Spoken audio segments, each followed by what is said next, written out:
우리가 뭐 쉽게 말하면 사회적 소수자 집단이라고 이야기를 할 수도 있을 텐데요. 이런 어떤 혐오 표현의 대상이 되는 집단들이 대부분의 특정이 됩니다. 거의 공통적으로 다른 뭐 해외나 아니면 다른 나라를 비교적으로 보더라도. 그래서 이런 어떤 표적 집단들이 역사적으로 차별을 받아온 집단들인 거죠. 역사적으로 차별을 자기들만으로 받아왔고, 그렇기 때문에 이것들이 예를 들어서 사회의 인식적인 측면에서, 그리고 또 어떤 제도적인 측면에서도 차별이 반영되고 있는 그런 집단들이라고 우리가 생각을 해볼 수 있습니다. 그래서 이러한 거를 우리가 혐오편이라고 봤을 때, 사실 이게 혐오편의 이제 구체적인 우리가 사례들을 보기 시작을 하면 굉장히 많이 헷갈리게 되는데요. 몇 가지 이제 말씀을 좀 이제 구별을 할 필요가 있는 것들을 이야기해 보면은, 앞서서 이야기했다시피 어떤 단순한 불쾌감과 혐오감을 표출하는 것을 우리가 혐오편으로 포함을 시키기는 힘든 지점이 있고요. 그 다음에 우리가 명예훼손하고 모욕표현은 이제 뒤에 가가지고 나중에 우리가 패널 이야기할 때 좀 이야기를 하도록 하고요.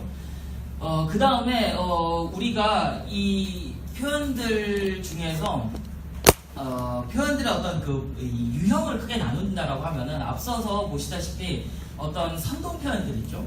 이런 어떤 선동의 형태로 나타나는 혐오 표현들이 있고요. 선동이라기보다는 직접적으로 비하나 폄하의 표현을 쓰는 표현들이 있습니다. 그래서 말 그대로 욕설을 쓴다거나, 그죠? 아니면 죽어라라는 이런 표현들 있죠. 이런 것 같은 경우는 이런 표현들을 저는 이제 형식적인 혐오 표현으로 분류를 하고, 그리고 아까 어떤 선동적인 형태로 나타나는 표현들을 실질적 혐오 표현이라고 분류를 하는데요. 이런 분류는 다른 어떤 우리가 비교급수로 보거나 아니면 다른 어떤 학자분들도 유사하게 어떤 구분을 합니다. 다시 이야기하면은 선동을 통한 어떤 표현들이죠. 이런 선동을 통한 표현들 같은 경우는요, 그 내용 문장만 보게 되면은 거기에 어떤 욕설이라든가 아니면 비하는 표현이 마치 들어가지 않는 것 같이 보이는 표현들입니다. 그래서 예를 들어서 이주 노동자가 우리나라가 어떤 범죄율을 높이고 국민의 안전을 침해한다라든가, 이런 어떤 혹은 정책을 제안하는 표현이라든가, 혹은 특히 어떤 사실 왜곡 표현들이죠. 그래서 동성애가 에이즈를 터뜨린다라는 이런 식의 어떤 사실 주장이라든가 사실 왜곡 주장이라든가 이런 것들이 포함이 됩니다. 그래서 정치적인 표현의 모습을 띠고 있을 가능성이 굉장히 높아요. 그래서 사실 이 부분이 가장 혐오 표현에 대한 규제가 어려운 지점은 혐오 표현이 이런 모습으로 나타나기 때문이거든요. 반면에 대해 욕설을 하는 표현들도 있습니다. 죽어라라든가 아니면 말 그대로 이제 욕설을 쓰는데, 이런 욕설 같은 경우는요, 사실은 지금 현재 현행법상으로도 그냥 모욕죄나 명예훼손죄의 대상이 됩니다. 그리고 이거는 사실 누가 봐도 일단 욕설을 하는 거잖아요. 그러니까 이게 표적 집단이든 아니든 간에 이거는 어떠한 규제 대상이 될 수 있는 표현이거든요. 이제 그런 지점에서 이 두 개를 좀 나눠서 볼 필요가 있고요. 이런 걸 보면 이 혐오 표현이 나타내는 어떤 양상을 보실 수도 있는 거죠. 혐오 표현이 가지고 있는 어떤 해악성, 간단하게 말씀을 드리면 표적 집단에 대한 존엄성을 침해하는 걸 보고, 그 다음에 공론장을 왜곡시킨다라고 하는 문제가 있습니다. 공론장을 왜곡시키는 거는 일단은 특히 아까 이야기한 선동적인 실질적인 혐오 표현에서 나타나는 모습인데요. 어떤 사실 주장이 아니면 어떤 정책 주장이라든가 어떤 의견을 표명한다거나 이런 형태로 나오기 때문에 공론장에서 이것이 하나의 논의 가능한 혹은 우리 사회가 받아들여야 되는 어떤 가치라든가 이런 것들로 받아들여지게 될 위험성이 있다라고 하는 거죠. 그래서 이렇게 되었을 때에 우리가 어떤 공론장의 어떤 왜곡이 일어난다는 점, 그리고 또 이런 어떤 표현들이 많아지게 되었을 때 표적 집단 구성원들 자체가 자신이 어떤 이거에 대해서 대항하려고 하는 그런 어떤 표현들을 하기에 너무 위축이 된다고 하는 지점에서도 또 공론장의 어떤 참여라고 하는 부분을 제한하는 이제 그런 효과가 있게 되는 거죠. 그래서 이거의 결론은 결국은 표적 집단들, 즉 역사적으로 제도적으로 지속적 차별을 받아온 어떤 집단들이 계속적으로 어떤 영속적으로 이런 어떤 불평등 상태에 있게 되는 것, 이것이 이제 문제라고 이야기를 할 수 있는 거죠. 방금 보시다시피 이런 식으로 어떤 법률들이 이제 쭉 있고요. 법률의 어떤 규제 방식이라고 했을 때 우리가 형사처벌이나 민사규제라든가 아니면 행정규제라든가 여러 가지 어떤 법적인 규제를 둘 수도 있는데요. 예를 들어서 일본 같은 경우는 보시면은 뭐 이런 법을 만들었어요. 이런 법을 만들었는데 이거 같은 경우는 소위 기본법이어가지고 처벌에 대한 규정이 없습니다. 그래서 보시다시피 이것도 인종적인 혐오편에 이제 한정된 이야기인데 국가나 아니면 공공단체가 이와 관련해가지고 적절히 대응을 해야 된다는 내용만 들어가 있습니다. 그래서 뭐 이런 식의 어떤 예를 들어서 기본법을 만드는 걸 통해 가지고 국가가 어떤 적극적으로 규제가 아니라 적극적으로 어떤 대응하는 방식이죠. 네. 적극적으로 혐오편에 대응하는 어떤 방식을 채택할 수도 있고 이런 걸 통해 가지고 시민 사회에서의 어떤 대항 언론을 활성화시키는데 국가가 어떤 일정 정도 도움을 줄 수 있는 어떤 지지를 줄 수 있는 뭐 그런 어떤 효과를 나타낼 효과가 나올 수도 있는 거죠. 뭐 이런 식으로 어떤 이제 법률을 만들 수도 있고요. 요거는 이제 혐오편의 이제 뭐 모습들인데 또 이야기하다가 나중에 필요하면 더 보도록 하겠습니다. 그래서 우리가 법적인 이제 국제 사회에서 여러 가지 어떤 혐오편에 대해서 대응을 해야 된다라고 한 건 유엔이라든가 아니면 여러 가지 국제 시민 사회에서도 지속적으로 나오는 이야기인데요. 여기서 이야기하는 일이 여기서 이제 이제 전체적으로 공통적으로 이야기하는 거는 다양한 형태로 규제가 이루어져야 되고 형사 규제는 가장 최종적으로 이루어져야 된다라고 하는 부분입니다. 그래서 여기서 다양한 방법은 뭐 어떤 민사 규제도 될 수 있고 형사 규제, 행정적인 규제가 될 수도 있고요. 그리고 뭐 국가인권위원회를 통해서 어떤 권고라든가 아니면 캠페인을 한다거나 혹은 어떤 차별금지법을 통해서 이런 어떤 표적 집단들이 가지고 있는 어떤 차별적인 사회적인 환경이나 제도적인 환경을 개선한다거나 이런 어떤 여러 가지 방식들을 활용을 할 것을 요청을 하고 있고요. 이거는 특히 인터넷에 있어서는 인터넷이 가지고 있는 문제점이 사실은 혐오편을 더 많이 확산시킬 수도 있지만 더 많은 대항 언론을 통해 가지고 더 효율적으로 이 혐오편을 위축시킬 수 있는 그러한 역할도 할 수 있거든요. 그래서 이런 지점에서 우리가 인터넷을 통해 가지고 특히 어떤 법규적인 규제가 아니라 어떤 캠페인이라든가 아니면은 시민교육이라든가 인식 제고라든가 대항 언론의 활성화라든가 이러한 어떤 방식들을 인터넷이라고 하는 매체를 통해 가지고 활성화시킬 것 이런 것들이 이제 대체적으로 우리가 요청되는 상황입니다. 이제 보시면은 이런 식으로 여러 가지 어떤 보시면 어떤 법률적인 어떤 규제뿐만 아니라 뭐 교육이라든가 아니면은 캠페인이랑 이런 것들을 하고 있는 것들을 보실 수 있고요. 네. 우리나라 같은 경우는요, 지금 현재 관련되어 있는 혐오편 관련 법률이라고 우리가 해석을 해볼 수 있는 거는 저희 장애인 참여 금지법에 있는 조항밖에 없습니다. 근데 현실적으로 사실 그다지 현실에 적용되고 있지는 않아요. 그것도 이제 문제점을 지적이 되고 있는데요. 그것과 함께 우리는 지금 형법상 모욕자고 명예훼손죄를 가지고 있죠. 앞서 이야기한 어떤 형식적인 혐오편 같은 경우는요, 지금 모욕죄나 명예훼손을 처벌을 받을 수 있는 상태가 됩니다. 근데 여기에서는 좀 문제가 몇 가지가 있어요. 이것도 나중에 우리가 이야기를 하면서 같이 이야기를 할 수 있을 것 같습니다. 그래서 일단 모욕죄가 명예훼손죄를 통해 가지고 특정 개인에 대해서 말 그대로 욕설을 한다거나 이런 형태로 혐오편이 나오게 된다라고 하면 그거는 현재 규제할 수 있는 상황이 되는 거죠. 근데 문제는 대부분의 혐오편이 그런 모습으로 나타나지 않는다는 게 문제가 될 것이고요.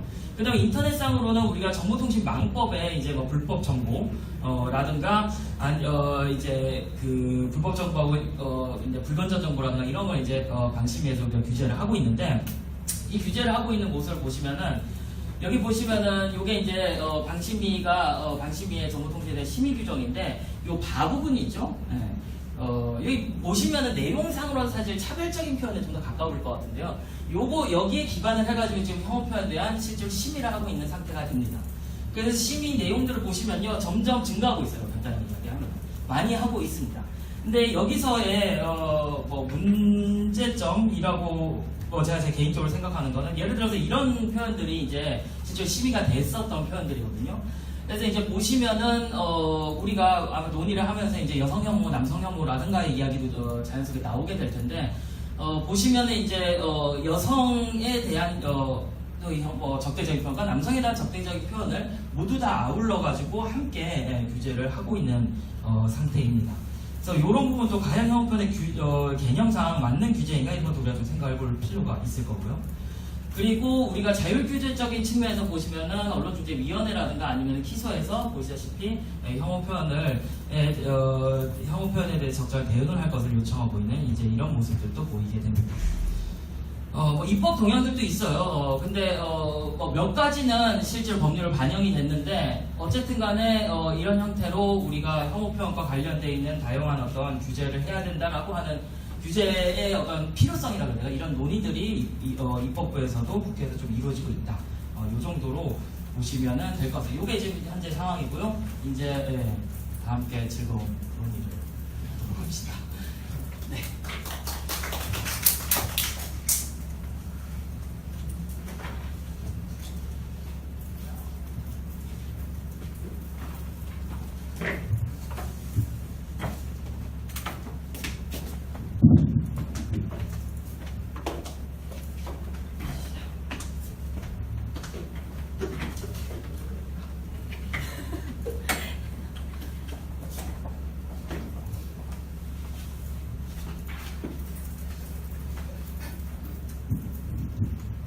이승현 박사님, 짧지만 심도 있는 발제 감사합니다.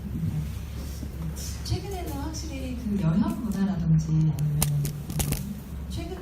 가장 최근에 제주도에 도착한 예멘 난민들과 관련해서 특히 요즘 혐오 표현이 좀 더 이슈화가 되고 있는 것 같아요.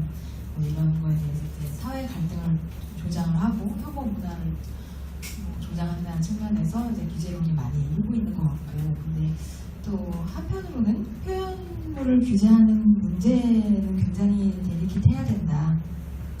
그런 의견들도 상당히 많죠. 왜냐하면 표현 자체가 물리적인 해악이 있는 것이 아니기 때문에 표현 자체로서의 어떤 정말 실질적인 해악이 있는가는 눈에 보이지가 않으니까 그렇기 때문에 미국 같은 데서는 명분 현존하는 위험의 원칙 이런 것 때문에 굉장히 표현물 규제에 있어서 좀 더 엄격한 심사를 하기도 하고 표현의 자유를 쉽게 침해해서는 안 되는 명확한 기준을 만들어야 된다 이런 원칙도 있기도 하고 그래서 어떻게 표현 자체의 옳고 그름을 떠나서 당연히 어떤 혐오 표현은 굉장히 옳지 않은 표현들이죠. 근데 표현 자체의 옳고 그름의 가치 재단을 떠나서 기본적으로 표현의 자유는 어떻게 보면은 우리가 싫어하는 생각을 위한 자유라는 말도 있잖아요. 그렇기 때문에 표현의 자유를 어디까지 보장을 해야 되고 실질적인 해악이 있는 혐오 표현을 어디까지 규제해야 되는지 여기에 대해서 굉장히 논의가 어려울 수밖에 없는 것 같아요. 그래서 말씀하셨다시피 국회에서도 사실 많은 입법 시도가 있었는데 거기에 대해서도 이제 위헌론 같은 논의가 많이 나와서 많이 저지가 되었었던 것 같고 해외에서도 이제 방금 많은 법제를 소개해 주셨지만은 이제 그 법에 대해서도 많은 위헌론이 끊임없이 일고 있고 그래서 굉장히 어려운 주제인 것 같습니다.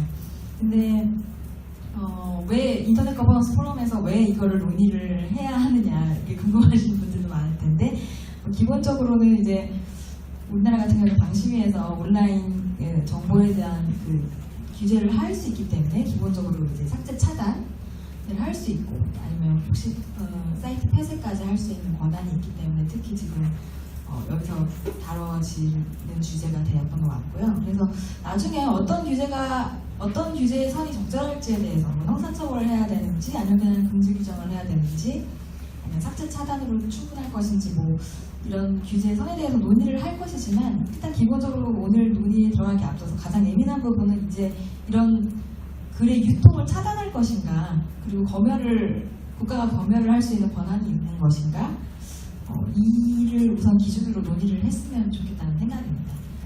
표현물 규제 필요성이 있어서 형사처벌까지는 과하다는 의견이 많은 것 같으니까 지금 논의의 기준은 삭제 차단, 그 글에 대한 정보 유통을 차단하는 일이나 아니면 사이트 폐쇄 이런 거에 좀 집중을 해서 논의를 해보고자 합니다.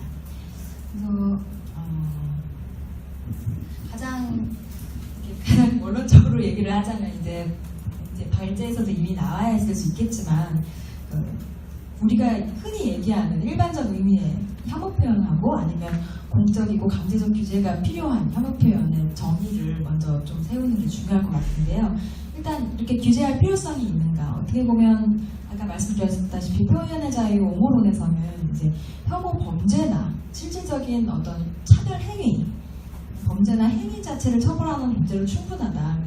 혐오 표현이 가진 해악이 보이지 않기 때문에 혐오 표현을 규제할 필요가 없다. 극단적인 논의에서는 그런 논의도 나오는 것 같은데 혹시 이에 대해서는 어떻게 생각을 하시는지 간단하게 혐오 표현이 가진 어떤 실질적 해악이 있고 규제 필요성에 대해서 한번 개관을 해주셨으면 좋겠거든요.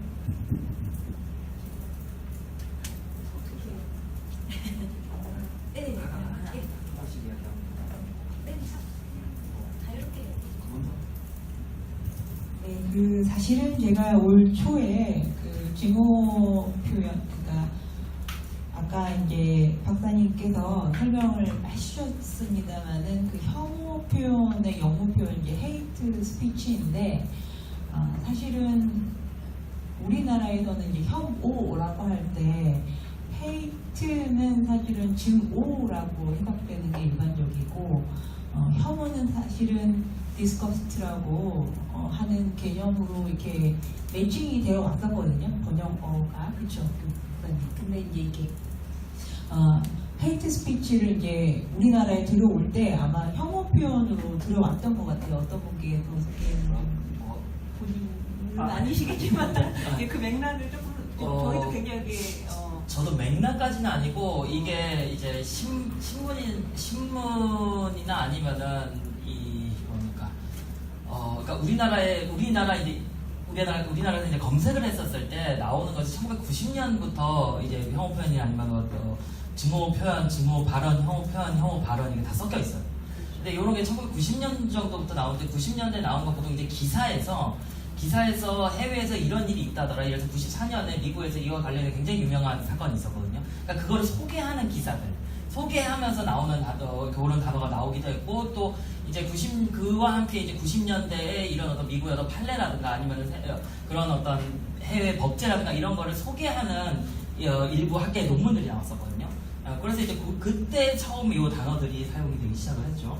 누가 처음에 번역했는지는 모르겠는데 너무나 헷갈리는 상황이 돼버렸더라고요. 그래서 올 초에 이거를 제가 대토론회를 했을 때 그리스어 하는 언어 전문학자부터 시작해서 언어 전문학자, 그 다음에 언론 정보학자, 그 다음에 법학자, 같이 공부하셨던 홍성수 교수님, 이런 분들을 모시고 이 규제를 어떻게 할 것인가를 논의하기 위해서 아침 10시에 모였는데 6시가 될 때 동안 저희가 합의를 못 본 게 있어요. 혐오 표현은 무엇인가.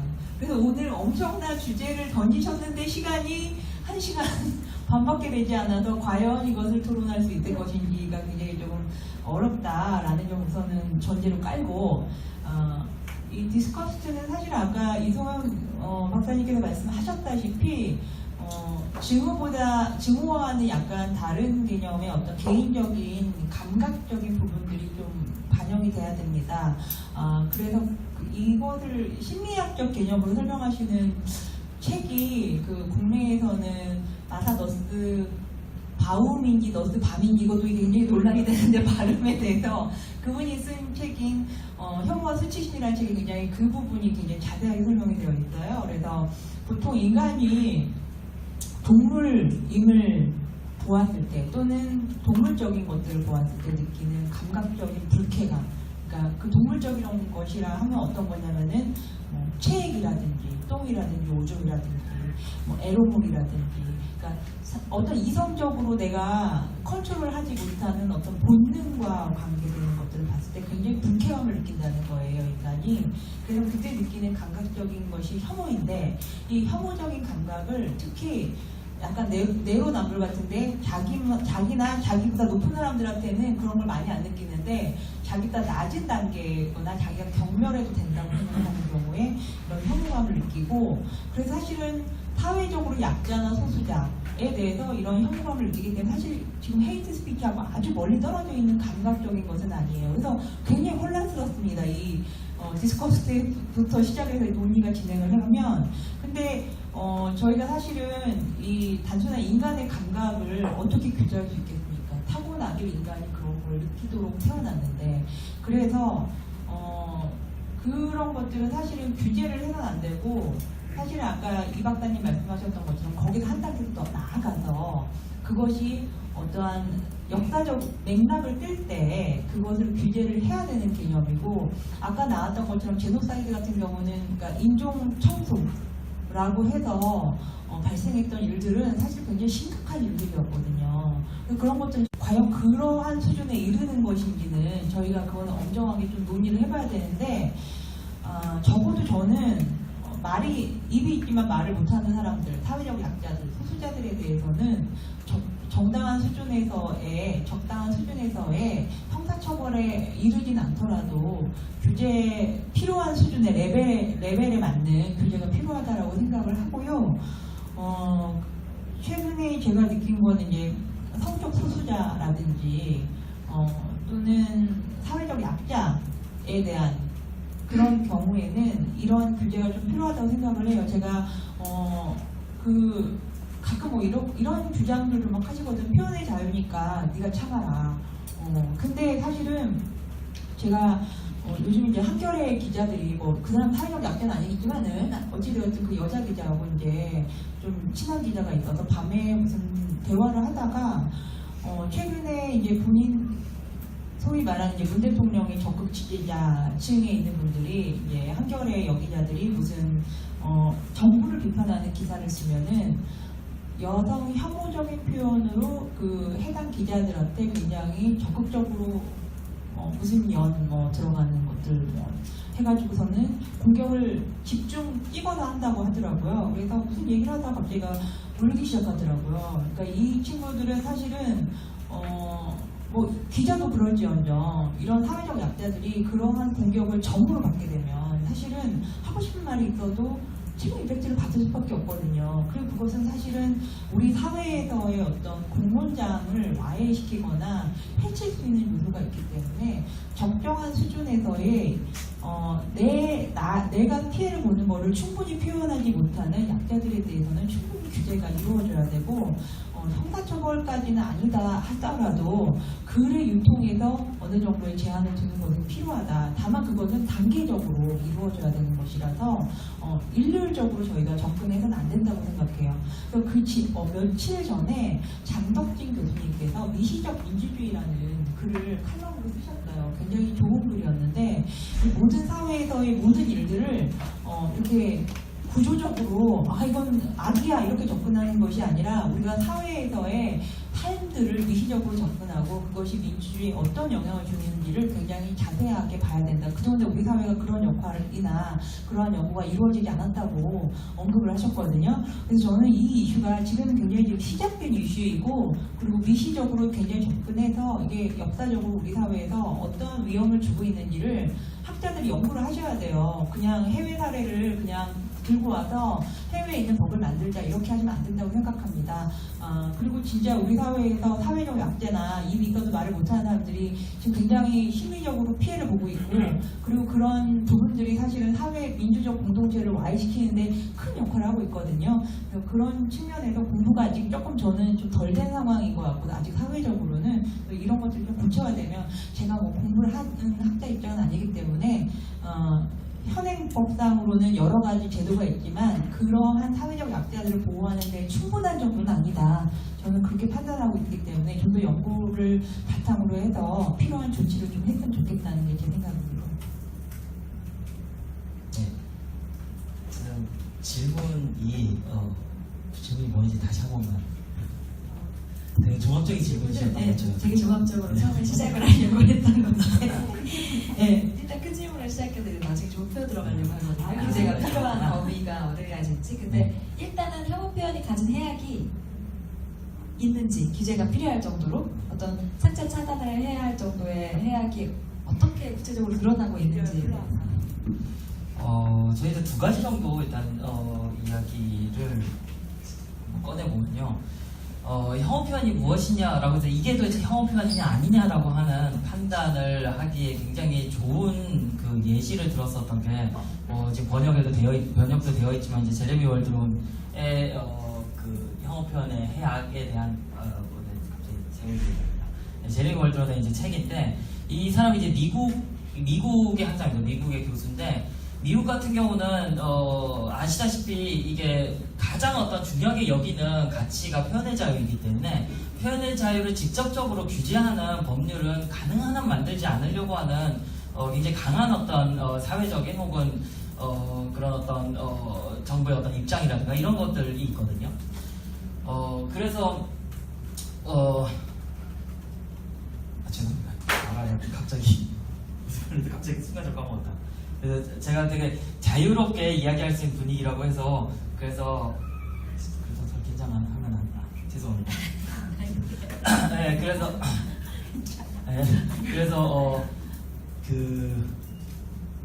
그래서 이게 사실 앞에 그냥 사설이어서 그런데 그런 어떤 미국의 분위기에서 그래서 어떤 이제 이제 미국 학자인데요. 미국 학자 이제 이 혐오 표현에 관련된 이렇게 글을 쓰면서 처음에 첫머리에 뭐라고 썼냐 그러면은 이 혐오 표현 관련해가지고 유럽에 이제 포럼에 갔는데 거의 주변에 유럽에서 온 사람이고 미국에 온 사람이 별로 없었는데 정말 되게 자기는 이렇게 소외받은 것 같았다 이런 얘기를 시작을 하거든요.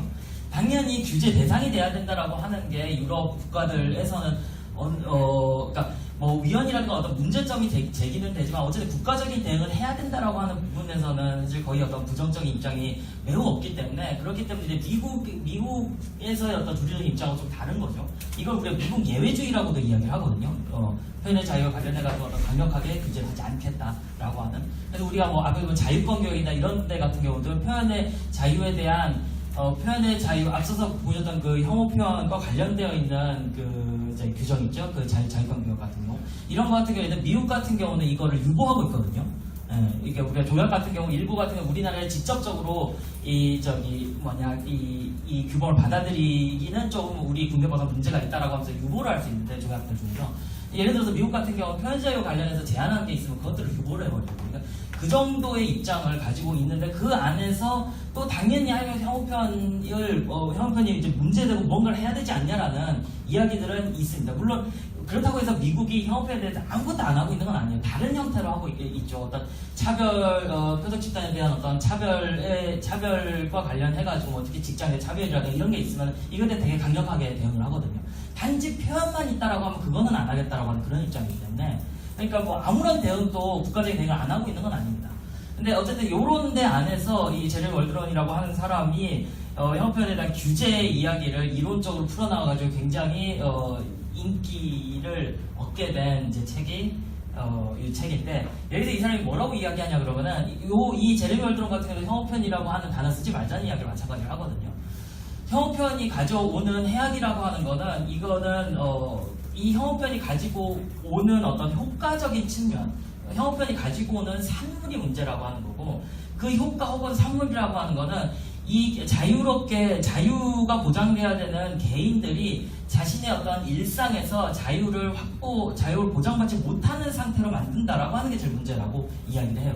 그래서 어떤 예를 들냐 그러면은 어떤 사람이 이 나라에서 예를 들어서 이슬람 나가라라든가 아니면은 이슬람이 어떻다라든가 이런 식의 포스터들이 여기저기 붙어 있고 거리에서 그런 이야기를 쉽게 들을 수 있는 이런 어떤 사회에 있을 때 예를 들어 이 이슬람을 믿고 있는 사람이 그런 포스터를 보고 퇴근을 했어요. 그리고 다음날 직장에 출근을 하려고 문을 열고 집 밖을 나갈 때 아무런 두려움 없이 평상심을 가지고 출근길에 걸어갈 수 있겠냐라고 묻거든요. 그거를 할 수 있냐, 그거를 하지 못하게 만드는 거. 이게 혐오 표현이 가지고 있는 해악이라고 이야기를 합니다.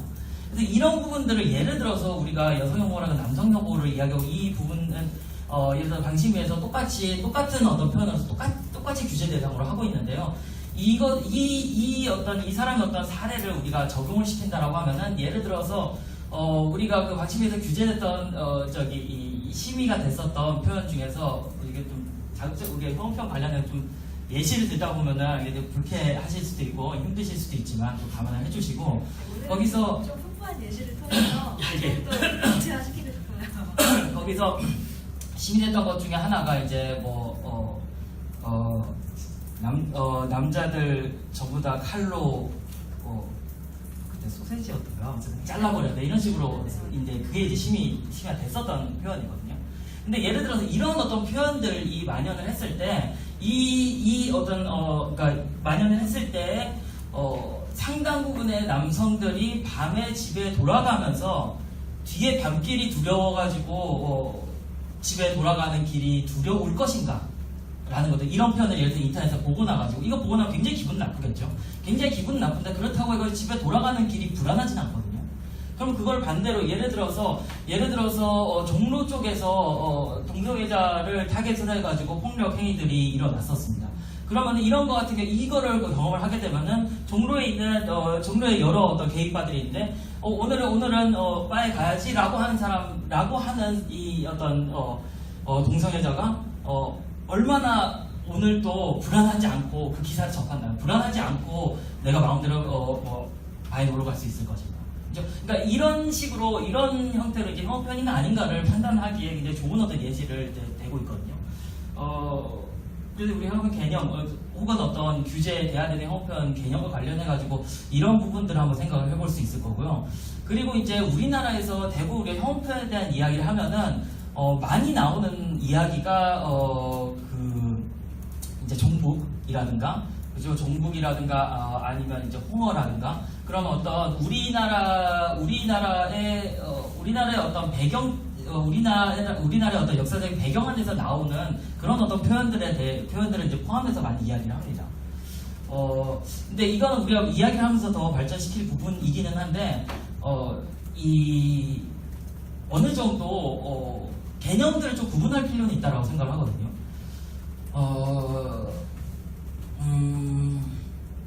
이건 너무 이야기가 길어질 것 같은데. 네.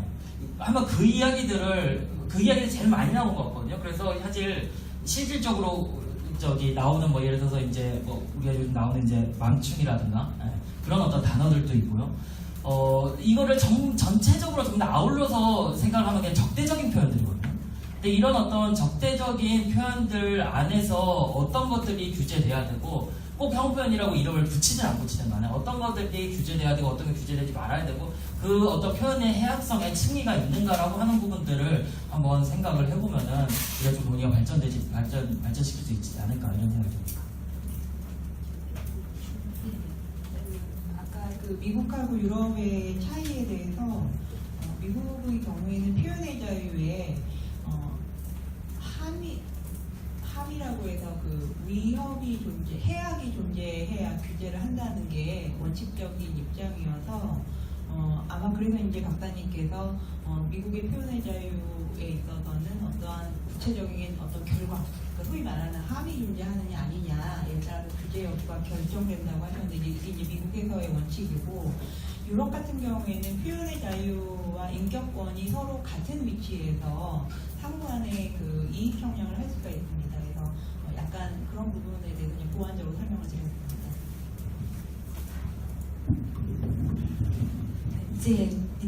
이제 좀 구체화를 시킬 수 조금 들어갈 수 있을 것 같은데 이제 확실하게 해악이 없다고는 할 수 없는 것 같아요. 해악이 있죠. 이게 말씀하셨다시피 소수자에 대한 어떤 칠링 임팩트가 있고 소수자의 그런 어떤 자유권을 침해하는 측면이 있고 정신적인 피해는 정말 확실하게 일어날 수 있고 또 심한 경우에는 진짜 차별 행위나 범죄로도 이어질 수 있는 혐오 표현이 어떤 해악을 가진다는 건 확실히 분명한 사실인 것 같습니다.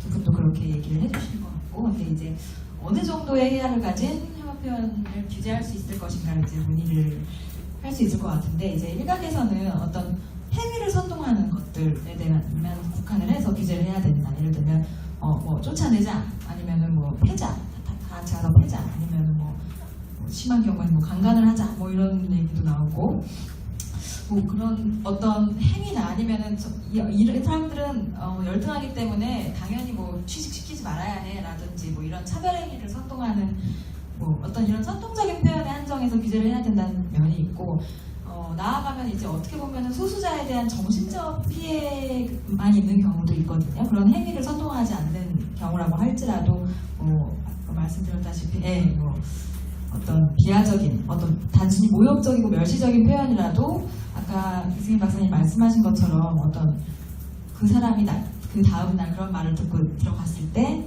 정상적으로 잠을 이룰 수 있고 아니면 출퇴근을 할 수 있을 것인가, 어떠한 사회적인 위협과 편견의 시선으로부터 자유로울 수 있는가, 뭐 이런 논의를 하셨는데 저는 그때 그걸 들으면서 그래 맞아, 해악이 정말 분명하구나 이렇게 느끼는 한편, 너무 네. 애매모호하게 쓰시는 것 같아요. 네네네. 미국법상의 해악은 네.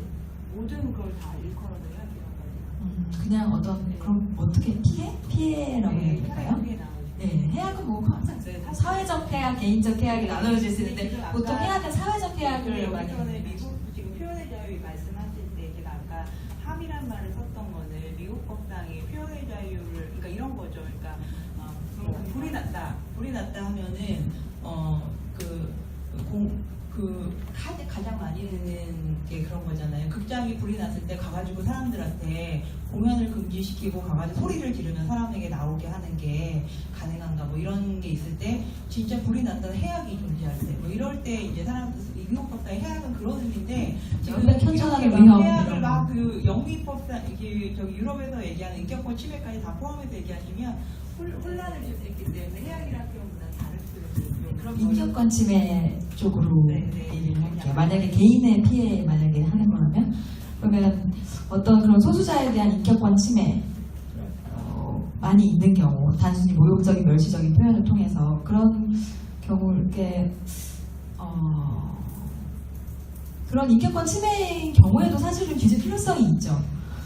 그렇다고 해도 어떻게 보면 굉장히 추상적일 것 같다는 느낌이 들거든요. 규제 법안을 마련하는 데 있어서 예를 들면은 어떤 그런 소수자에 대한 멸시적 감정을 표현하는 글, 뭐 이렇게 했을 때는 굉장히 소수자들마다 또 기준이 굉장히 다를 수도 있고, 예를 들면 맘충이라는 말 아까 예시를 하셨으니까 맘충이라는 말 들었을 때도 어머니들은 이렇게 이제 애들을 데리고 이제 함부로 밖으로 나갈 수 있을 것인가, 나갈 때마다 이제 사회적인 눈치를 보시면서 나가겠죠. 내가 애들이 떠들면은 사회에서 맘충이라고 할 텐데 하면서, 네, 그런 어떤 굉장히 추상적인 기준이 될 것 같은데 이걸 어떻게 구체화해야 되는지, 아니면 선동적인 표현에 한정을 해야 될지, 아니면 소수자에 대한 단순한 멸시적인 정신적 피해나 인격권 침해를 일으키는 그런 것도 다 규제를 할 필요성이 있는지 여기에 대해서 좀 말씀해 주셨으면 좋겠습니다.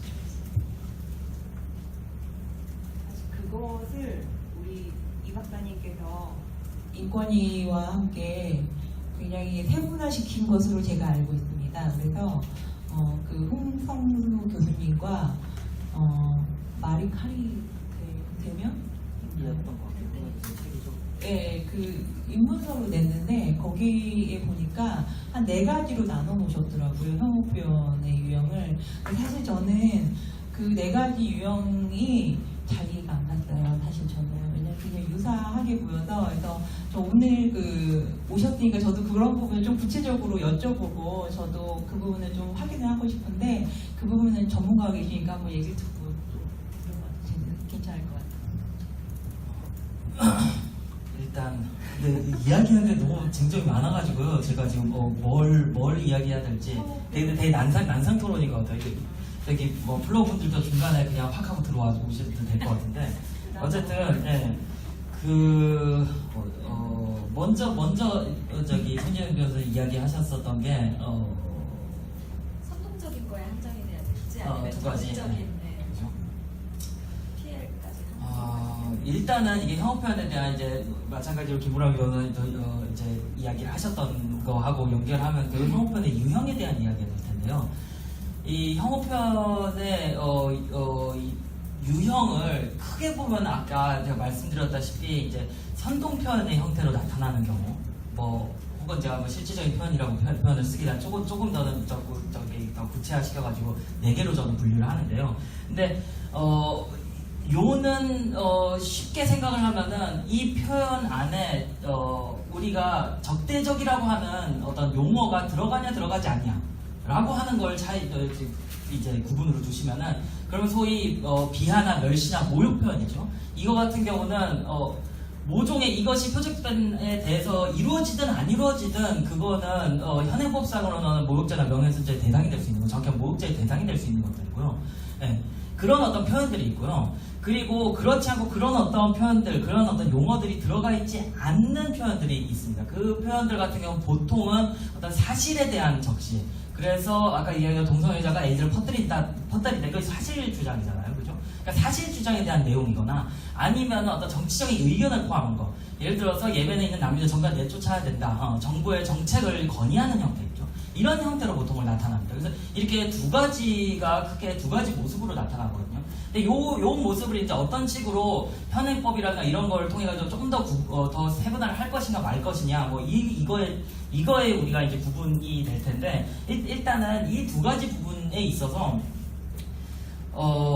해악성의 정도가 해악성에 쓰지 말자 피해 정도라고 얘기해요. 피해 정도라고 하는 게 훨씬 더 큰 지점은 사실 이 뒤에 있는 선동적 혹은 실질적인 혐오 표현이 됩니다.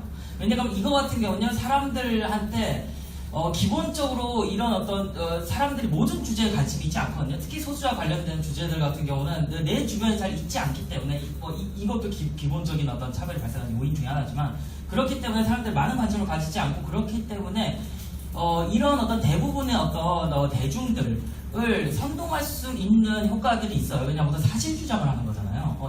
누가 이렇다더라. 유대인이 유대인들이 독일인의 어떤 굴을 정말 뺏어 간다더라. 이런 짓을 한다더라. 이런 식으로 그런 식으로 사실과 그리고 어떤 정책 주장을 하기 때문에 어떤 정당한 표현으로 읽혀질 수도 있거든요. 그리고 실제로 이렇게 표현을 하는 사람들 같은 경우는 혐오 표현이라고 생각을 하지 않죠. 혐오 표현을 우리가 보통 혐오 표현이라고 이야기를 하는 앞서서 사례들도 보셨지만 해외 어떤 판례들을 통해서 이런 사례들에서 나는 혐오 표현을 한다라고 인정을 하는 사람 아무도 없거든요. 혐오 표현이라 나는 정당하게 우리나라 정책에 대한 이야기를 하는 거고 그리고 예를 들어서 현실적으로 사실적으로 있는 이야기를 하는 거다라고 이야기를 합니다. 그러니까 그거에 대한 확연한 믿음이 있거든요. 그런 모습이기 때문에 사람들이 그렇구나라고 받아들이는, 다시 이야기하면은 이 사실이 확산되기가 굉장히 쉽거든요. 그리고 또 정치적인 표현이기 때문에 이것을 규제하는 것이 어려울 가능성, 규제를 하면은 잘못하다 전체적인 정치적인 표현 자체가 위축되는 문제가 발생하기 때문에 규제하기도 어렵고요. 그런데 문제는 어떤 피해 부분들, 어떤 공론장을 왜곡시킨다거나 이런 부분들은 더 크기 때문에 사실 이 부분이 제일 어려운 부분이거든요. 앞서서 이야기하는 비하라든가 폄하라든가 모욕하는 표현 같은 이거 같은 경우는 이거는 사실 예를 들어서 이 표적 집단들을 마찬가지로 별로 접하지 않고 별로 좋아하지 않는다라고 생각하는 사람도 저 표현은 좀 너무한 거 아니야라고 생각을 합니다. 그래서 예를 들어서 우리가 이제 성소수자의 어떤 자긍심 행위를 하는 퀴어움나 축제 같은 경우 처음에 15년인가 그때 처음에 반동성애 어떤 단체라든가 아니면 동성애가 에이즈를 퍼뜨리는 등등등 주장을 하는 어떤 분들이 처음으로 거리에 나와가지고 가는 어떤 이 행렬 자체를 막아버리고 그리고 이제 말 그대로 어떤 욕설이라든가 이런 것들을 하기 시작하거든요. 근데 이거에 대해서 시민들의 어떤 반응들이라든가 인터넷 반응들을 보면은 그래도 저건 좀 이런 식의 표현들이 이런 식의 어떤 반응들이 나오는데 그래서 요것들이 한 2, 3년이 지나면은 지금 현재 요번에 이제 다다음 주에는 또 서울에서 여기 서울 광장에 어디서 하나 어쨌든 간에 요번에 또 하는데 한 작년 재작년 정도에는 이분들이 모여서 뭐라고 이야기하냐면 우리는 여러분을 사랑합니다. 여러분은 고쳐질 수 있습니다. 라고 이야기를 해요. 그러니까 이런 식으로 우리가 적극적으로 어떤 비하는 비하의 표현이라든가 아니면 모욕적인 표현 같은 경우는 사실은 공론장을 왜곡시킬 가능성은 조금 더 떨어진다고 생각합니다. 근데 규제하기는 굉장히 간단해요, 사실. 그러니까 이런 데서 어떤 딜레마가 오는 거고요. 저희가 이제 인권위원회에서 재작년 2년 전에 이 실태조사를 이제 쭉 했었는데 그거 하면서 이제 유형 분류를 형포에 대해서 이제 차별적인 괴롭힘하고 멸시, 모욕, 위협하고 그다음에 증오, 선동, 차별 표시 이렇게 4개로 일단 나눴는데요. 이거 같은 경우는 보시면은 이 괴롭힘이라고 하는 부분 있죠. 괴롭힘 같은 경우는 지금 현행 법제 같은 경우는 아까 보시다시피 이제 장애인 차별금지법 같은 경우는 괴롭힘 조항에 앞서 보신 어떤 차별적인 언동, 장애인에 대한 차별적인 언동이 거기에 포함이 되어 있거든요. 그래서 실제로 해외 어떤 법제들을 보면은 이것을 혐오표현 규제라기보다는 아까 보셨다시피 어떤 증오나 차별 선동을 금지한다 이렇게 표현이 되거나 아니면 괴롭힘 금지 조항으로 들어가 있습니다. 그래서 괴롭힘 금지 같은 경우는 이게 완벽하게 어느 한쪽을 완전히 넣을 수는 없는데 이제 굳이 이야기하면은 조금 더 어떤 모욕 표현보다는 조금 더 거리가 넓은 표현. 네. 그래서 그리고 우리가 어떤 현행 법제 측면에서 각 나라가 우리나라 같은 경우도 조항을 가지고 있는 지점들이 있기 때문에 뭐 그런 지점에서 우리가 이제 이거 나눌 때 이제 괴롭힘도 나누고 또 그거 말고 이제 그냥 일반 그러니까 모욕 표현이라고 하는 것도 또 유형으로 나누고. 예. 그럼 뭐 차별 표시 같은 경우는 이런 차별 표시 같은 경우는 특히 이제 해외에서 많은 사례들을 보실 수 있는데 그런 거 있잖아요. 그 우리 몇 개 사건 또 일본 어디였는가 있었는데 예를 들어서 뭐냐 이런 표시들 있잖아요. 저기 뭐였지 화이트홈인가? 그러니까 이 문장이 아니라 이렇게 뭐냐 흑인 출입 금지라든가 이런 식의 표현들 있잖아요. 이전에 거기 우리 어디 스포츠 어디 운동장 야구장이었던가 거기서도 뭐 동양인 출입 금지라 이런 식으로 있잖아요. 근데 요런 현상들이 나타나거든요. 그래서 요런 거를 이제 차별 표시라고 이제 빼서 이제 또 같이 이야기를 하는데 그렇게 좀 더 세분화를 시킨 지점인데 이렇게 네 가지 많은 것 같아요. 네. 제가 자꾸 말이 많아지면 여러분들 많이 말.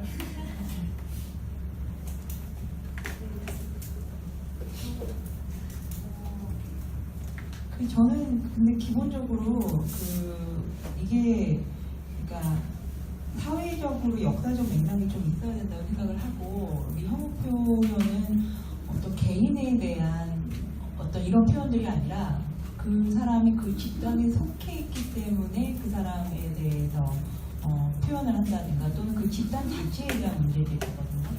근데 지금 사실은 개인에 대한 표현은 처벌할 수 있는 조항들이 상당히 많습니다. 그 사람이 난민이라는 이유로 개인을 특정해서 뭔가 모욕적인 표현을 한다든지 아니면 차별적인 표현을 한다든지 이렇게 하는 것은 법을 찾아보면은 적용할 수 있는 여지가 상당히 많아요. 그리고 우리나라는 특히 명예훼손도 사실적 시도 명예훼손에 해당되잖아요. 그래서 개인을 특정해서 만약에 그런 못된 소리를 한다라고 하면은 물론 그 사람이 그 집단, 사회적 약자에 속해 있기 때문에 그렇게 한다면은 처벌할 수 있는 조항이 맞는데, 근데 지금 규제 이슈에서 지금 빠져 있는 게 뭐냐면은 그 집단 자체에 대한 표현을 가령 예를 들면 오늘 같은 경우 제가 아까 받은 게 뭐였냐면은 최근에 법무부 앞에 과천청사에 가면 아줌마들이 피켓팅을 이렇게 들고 아마 제가 보기에는 저긴 것 같아요. 돈을 받고 서 계시는 것 같아요. 그래서 이렇게 한 줄 이렇게 그 벽을 둘러싸고 지금 성평등을 조장하는 법무부 정책을 철폐하라 뭐 이런 거 지금 피켓팅하고 계시거든요. 근데 그 성평등 이건 이제 좀 순한 표현인데 동성애자 그룹에 대한 되게 좀 적나라한 표현이 있는 피켓팅도 있고 지금 그래서 그런 그룹에 대해서 타겟팅을 하는 표현들, 사회적 약자, 소수자를 타겟팅을 하는 표현들을 규제하는 것들이 지금 한국법에는 없습니다. 그것을 사실은 만들고 지금 유럽에는 몇 개 나라들이 있고 모든 나라에도 다 있는 건 아니고요. 최근에 일본에서 헤이토 스피치법이라고 그 법을 아마 그게 그 법인가 보죠. 그 법을 했는데 이제 실패했고, 근데 일본에서는 그 법을 왜 만들었냐면은 하도 유엔에 진정이 많이 들어가니까 유엔에서 아까 자유권 교양 얘기 나왔을 거예요. 그러면 이제 유엔에다가 계속 문제 제기를 할 수 있거든요. 이 피해자들이. 그래서 일본의 경우에는 소수 민족이 제일동포들, 자이니치 이런 사람들이 지금 조선인은 기생충 이러면서 오사카에 혐한 시위 일어나고 막 그렇잖아요. 그래서 그런 것들이 이제 계속 진정이 가니까 유엔에서 일본이 자유권 교약을 했음에도 불구하고 기준을 지키지 않으니 이런 법을 좀 규제를 만들어라 라는 그런 게 있었기 때문에 이번에 헤이토 스피치법을 하려고 했다가 사실은 아까 언급이 됐습니다만 형사처벌 조항도 없고 그리고 그게 표현의 자유를 너무 침해한다고 해서 이제 무산이 됐어요. 그런데 오사카는 너무 심해서 오사카에서 조례로 만들었어요. 그래서 혐한 시위 같은 거 함부로 하는 경우에 그러한 표현을 오사카에서 심의를 통해서 그런 표현을 못하게 하는, 형사처벌 조항보다는 그러한 표현을 못하게 하는 걸로 진행이 됐거든요. 근데 그래서 이제 저는 그런 것을 법률이 아니라 조례로 만드는 게 굉장히 독특하다고 생각하는데 굉장히 심각하다고 느끼는 거죠, 오사카에서는. 그게 이제 굉장히 심대한 사회적으로 피해를 보고 있다고 생각하고 있으니까. 그래서 우리 사회에서도, 우선 저는 지금 성적 후수자에 대한 부분은 너무 좀 심각하게 과장이 아니라 이 표현들이라든지 그러한 약자들이 느끼는 피해라든지 어떤 위험 이런 것들이 좀 심각한 수준인 것 같아서 우리 사회에서 보았을 때 정말 심각한 수준의 것들은 카테고리를 명확하게 묶어서 만들 수 있다라고 생각을 합니다. 근데 그거는 조금 더 연구를 교수님들이 해주셨으면 좋겠다는 게 저의 조금 생각이고요. 어려운 문제인 것 같아요. 이렇게 혐오 표현의 범위가 좀 워낙 넓다 보니까 그렇기 때문에 근데 제 생각으로는 크게 세 가지가 있는 것 같아요. 그러니까 행위를 선동하는 그런 차별이나 어떤 그런 걸 선동하는 뭘 하자 말자 하는 그런 표현이 있는 것 같고 하나는 이렇게 객관적인 명제를 전달하는 것 같은 그런 거 있잖아요. 말씀하셨다시피 아무것도 선동을 하진 않지만 난민들의 범죄율이 높다라든지 뭐 동성애자들이 에이즈 감염률이 높다 뭐 이런 것만 전달해도 사실 이렇게 사실 어떻게 보면 더 위험한 것이 있고 아니면 멸시적인 비하적인 단순히 그런 표현들이 있는 것 같은데 여기에 대해서 어디까지 규제를 할지는 한번 논의를 해볼 만한 사안인 것 같습니다. 앞으로도 계속 끊임없이 해야 될 것 같고요. 그러면 이제 시간이 생각보다 많이 가가지고 혐오 대상에 대해서 또 얘기를 해볼 수 있을 것 같아요. 그러니까 어떤 그 표현의 정도를 이제 넘어서 이제 혐오 대상 말씀하신 건 이제 표적 집단이라고 하는 것 같아요. 학계에서는 그 표적 집단을 어디까지 한정할 수 있는 것인가. 예를 들면 지금 가장 문제가 되는 게 사회적 소수자에 이제 한정을 하자는 의견에 대해서 또 거기에 대해서 이제 반대하시는 의견도 있는 것 같아요. 사회적 다수자도 왜 어떻게 구분을 할 거냐, 사회적 소수자와 다수자, 약자, 강자를 어떻게 구분할 거냐, 뭐 그런 포함에 대해서 하고 있는 것 같은데, 정말 방심위에서는 그 아까 말씀하신 그 조항으로 사실 메갈리아의 이렇게 한남에 대해서 뭐 한남충이라든지 생식기를 비하하는 글이라든지 이런 것도 사실 진짜로 심의를 하고 있거든요. 그 심의 규정에 의해서. 그래서 이런 것도 생각해 볼 수 있을 것 같아요. 예를 들면 개독 이런 거는 혐오 표현인가? 근데 만약에 우리나라에서는 기독교 신자분들이 많으니까 이걸 다수자라고 볼 수 있다면 규제를 못하겠지만 구원파나 신천지 이런 사람들에 대해서 이단이다 이렇게 말하는 건 또 혐오 표현인가? 이런 것도 생각해 볼 수 있을 것 같고 아니면 전에 말한 것까지 한남충 이런 거는 혐오 표현으로서 규제가 돼야 되는지 아니면 사실 그 지역 비하글도 상당히 많이 올라오거든요. 방심위 심의를 보면은 홍어, 전라디언 한편 또 경상도 사람들 비하하는 갯상도 이런 것도 심의가 되고 있어요. 근데 사실 경상도 분들이 우리나라에서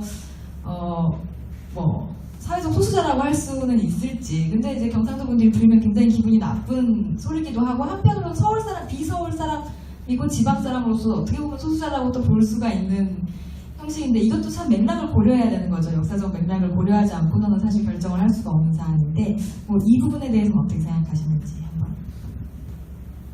저희가 패널이 2명밖에 없다 보니 발표 기회가 너무 집중되고 있어서 제가 먼저 할까요? 네. 그 지난주에 사실은 MPO에서 여기 이미루 활동가님도 거기 계셨었는데 최근에 일베 활동가였다가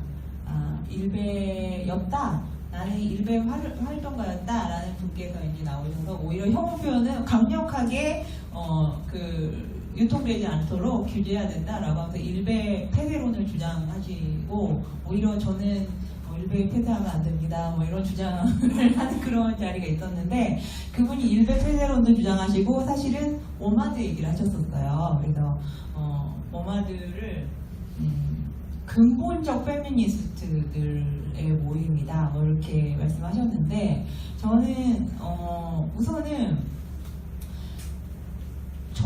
제가 이제 그 법률 업무를 하다 보니까 사실 극단적인 분쟁을 많이 접하게 돼요. 근데 뭐 격한 욕, 막 이런 욕을 하게 되는데 사실 사람이 뭔가 법률적으로 내가 수단이 없고 이럴 때 오히려 막 격하고 극단적인 표현들을 많이 쓰거든요. 근데 그게 사실은 그걸 받아들인 쪽에서 이 약자가 강자한테 그렇게 막 할 때 강자가 기분은 나쁘지만 그렇다고 해서 뭐 내가 못할 바 없는 거 아니야. 강자는 오히려 그런 약자들한테 더 세게 공격을 하고 더 센 법적인 조치를 하는 경우가 거의 대부분이거든요. 그 워마드도 마찬가지입니다. 워마드가 이런 표현을 쓴다고 해서 남자들이 소위 말하는 한국 사회에서의 어떤 이런 유머 집단들, 그러니까 뭐 저도 이런 유머 사이트에서 노는 걸 좋아하지만은 그런 분들이 위축되지 않아요. 오히려 워마드에 있는 글을 막 퍼날러서 얘들이 이런 얘기를 하고 있는데 우리가 똘똘 뭉쳐서 청와대 그 게시판에 가서 워마드 폐쇄 청원합시다 뭐 이런 거 하고 그 다음에 오히려 비웃고 이런단 말이에요. 이게 사회적 수수자라든지 공론장에서 이 사람들이 위축되는 모습을 제가 전혀 경험해보지 못했습니다. 오히려 여성들의 경우에는 뭐 무슨 그런 연 들어가는 표현들을 겪었을 때 사실 저도 토론을 할 때 예전에 여성임을 드러내고 예전에 뭐 그런 이슈를 토론하다가 제 이메일에 연 들어가는 걸 하도 많이 받아서 공론장에서는 여자임을 표현하고 토론에 참가하지는 않고 있거든요. 사실은 그런 위축되는 요소가 확실히 다른데 그걸 어떻게 같은 레벨로 놓고 규제 논의를 할 수 있겠습니까? 그리고 사실은 오히려 워마드 같은 경우에는 유머 사이트에서 조리돌림 당하고 있는 상황이잖아요. 다른 여러 그 커뮤니티에서. 그래서 저는 이 이슈를 어디까지나 이게 형식적으로 접근하는 것이 아니라 역사적 맥락과 그 다음에 실제로 그것이 어떠한 피해와 해악을 주는지를 정확하게 파악하고 그렇게 해서 접근을 하는 게 맞는데 방송통신심의위원회가 이렇게 접근을 하니까 방송통신심의위원회 폐쇄론이 나오는 겁니다.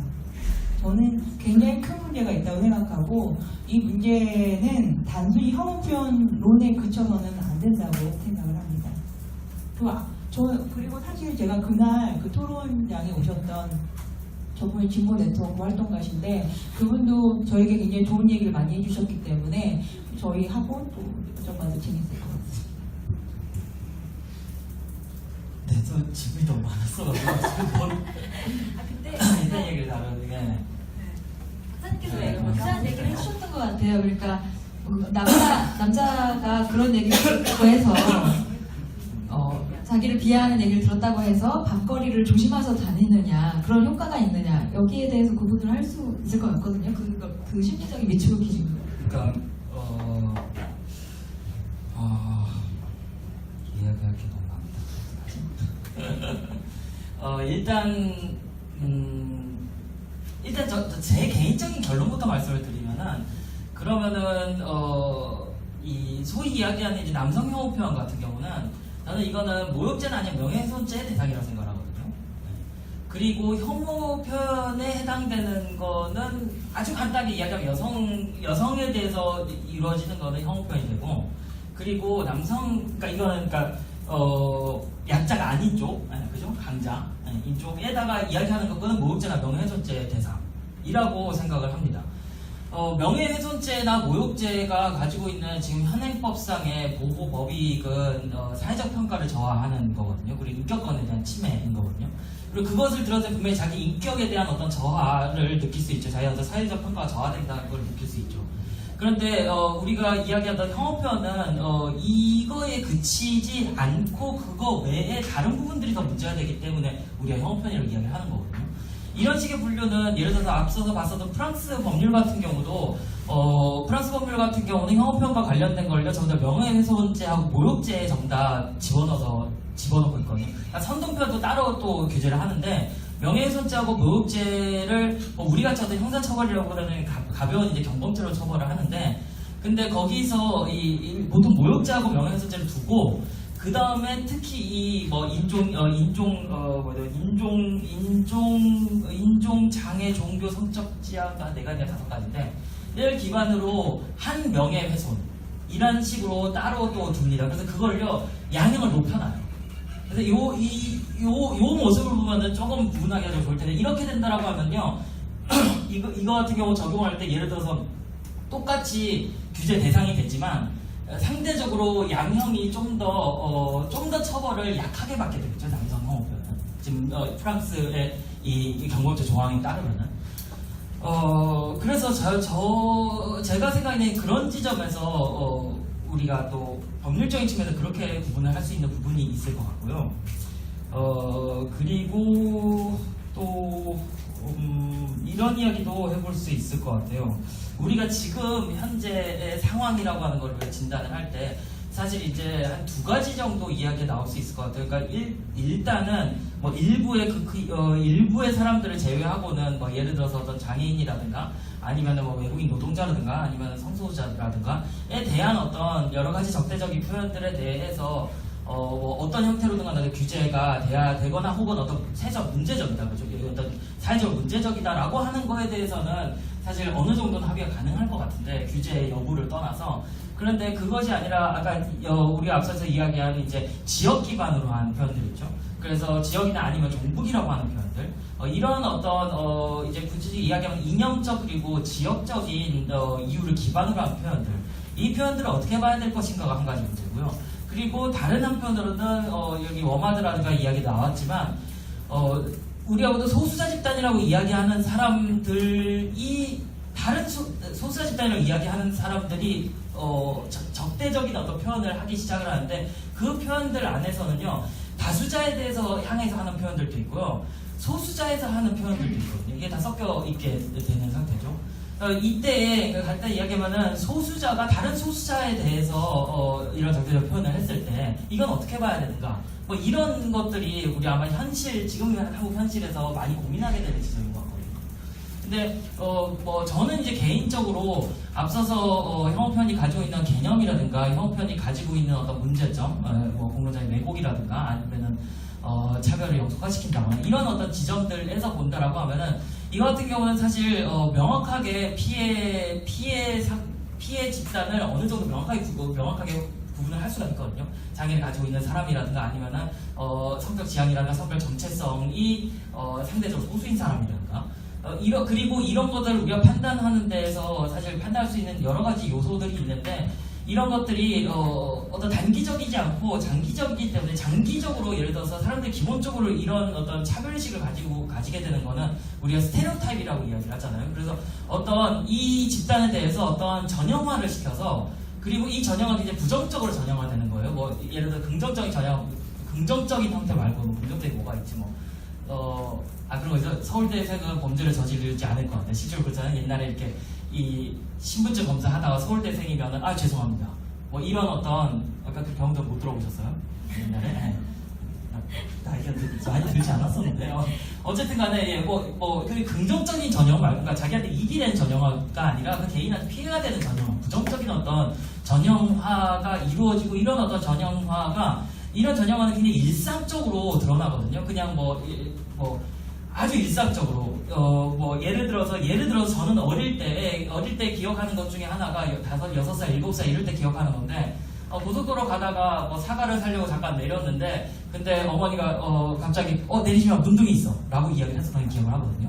예를 들어서 이런 식으로 굉장히 일상적인 차원에서 어떠한 그 특정 집단에 대한 전형화, 부정적인 전형화가 이루어지고, 요거는 굉장히 일상적으로 굉장히 상식적인 차원에서 계속 전승이 되는 그런 어떤 근데 이런 것들이 전승이 되면요 자연스럽게 법이나 제도로 들어오게 되거든요. 사람들이 이건 당연히 상식적으로 이건 규제를 해야지, 상식이라고 하는 이름으로 바뀌기 때문에, 그러니까 이런 단계까지 온 상태에서 그런 어떤 사람들이 형편에 표적 집단이라고 볼 수 있을 거고요. 그렇기 때문에 굉장히 역사성이 중요하게 되는 지점이죠. 인종과 관련해 가지고는 그래서 두말할 나위 없이 과거에 역사적인 경험이 있다 보니까, 특히 어떤 유럽 국가들 같은 경우는 당연히 먼저 화염표현 어떤 표적 집단으로 보게 된 거고. 근데 그런 지점에서 본다라고 하면은 우리나라 같은 경우는 예를 들어서 이거는 이제 판단에 따라 좀 다를 것 같아요. 그래서 저도 좀 더 고민을 해야 되는 부분이긴 하지만, 종북이라고 하는 단어는 이제는 집단이 아니라 그냥 거의 일종의 나쁜 말로 정착되어 있는 상태까지 되지 않았나 이런 생각이 들거든요. 모욕죄. 그러니까 나쁜 표현인 거죠. 어떤 집단을 특정한다기보다는 이런 지점까지 오지 않았나라고 고민이 되고요. 근데 이렇게 된다라고 하더라도 그렇다고 해서 그래서 전혀 형편이 아니다라고 면죄부를 줄 수 있다라고 바로 이야기할 수는 없어요. 왜냐하면 이런 상황 같은 경우는요, 예를 들어 병신이라고 하는 단어도 비슷하게 되거든요. 그래서 그건 이미 예를 들어서 자기 비해지라든가 이런 의도라든가 그런 사실 생각도 떠오르지 않고 이미 그냥 나쁜 말로 정착돼 버린 단어가 되잖아요. 그러니까 이것이 나오게 탄생되게 된 어떤 근원적인 어떤 원료를 어디까지 돌아갈 것인가 이것도 사실 고민해요. 이게 이런 지점에서 형편이 가면 갈수록 어려워지는 지점들인데요.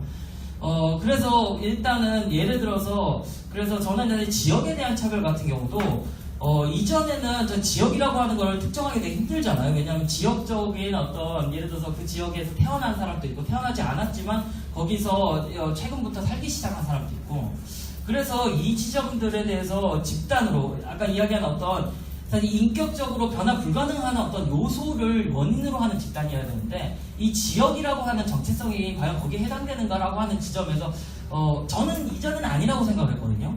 근데 쭉 이제 광주에서 쭉 컸었던 친구가 가지고 있던 경험들을 들으니까 뭐 그런 부분에서 조금 고민을 다시 하게 됐는데 예를 들어서 그 중고등학교 전 서울에서 계속해서 중고등학교 나왔으니까 5.18에 대한 얘기 별로 들을 일이 없는데 광주에서 중고등학교 쭉 보냈던 그 친구 같은 경우는 5.18이라든가 이럴 때 전부 다 학교 행사를 한다거나 뭐 노래 같은 거라 아니면은 우리 기념관이라든가 이런 데 간다거나 이런 경험들을 굉장히 자연스럽게 하고 있었고 또 다른 한편으로 부모님한테 뭐 이제 대학 졸업하고 서울 올라간다고 하니까 가가지고 광주 출신이라는 이야기 하지 말라고 뭐가 됐든 간에 날 취직할 때도 뭐 좀 안 좋다 이런 얘기를 들었다.